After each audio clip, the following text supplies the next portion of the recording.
Hello, this is my Module 9 reflection over assistive technology in the classrooms. Assistive technology is any item or equipment that is used to improve functional capabilities of a child with a disability.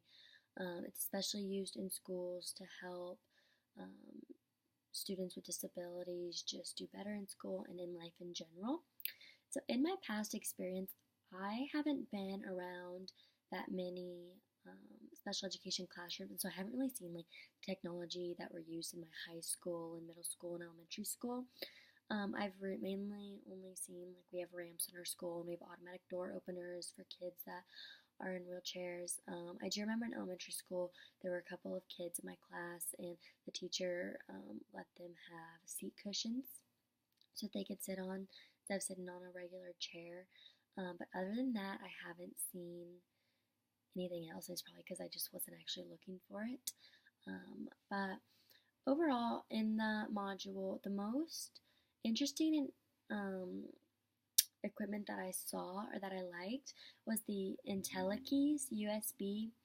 I thought that it would be really easy to use, especially for students with disabilities.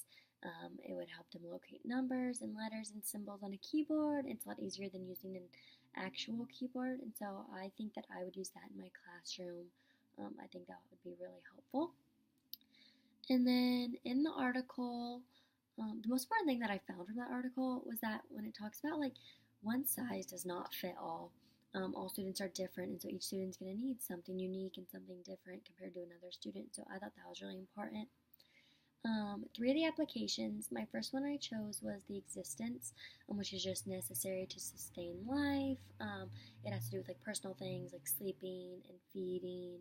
And so one of the examples that I found from the article was spoons with larger handles. And then one that I did not find from the article was adapted toilet seats.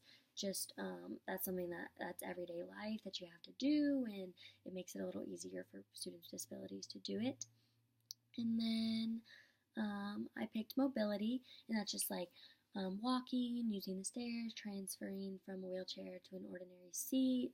An example that I found was like scooters and crutches. That wasn't in the article. Those would be super helpful. And then environmental interaction.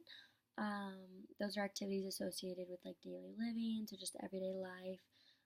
In the article, it talks about adjustable desks, and I also found that outside of the article, an example would be like ramps and automatic door openers. Like I said, we're at my school, which are really helpful for students that can't walk or are like in a wheelchair.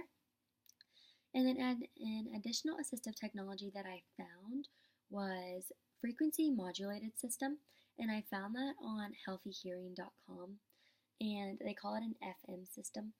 And an FM system makes it easier for students with hearing loss to hear what the teacher is saying in school. Basically, the teacher wears a microphone and the student wears it's kind of like a hearing aid. And it uses radio waves to send the speech and other signals to the hearing aid from the microphone. And so that helps in any classroom, even if the student doesn't have a hearing disability and they just like have trouble concentrating. This will really help like block out the other noise in the classroom or in the hallways, and it'll just bring in just what the teacher is saying. And so I thought that was really, it would be really helpful in a classroom. And so that is my Module 9 reflection.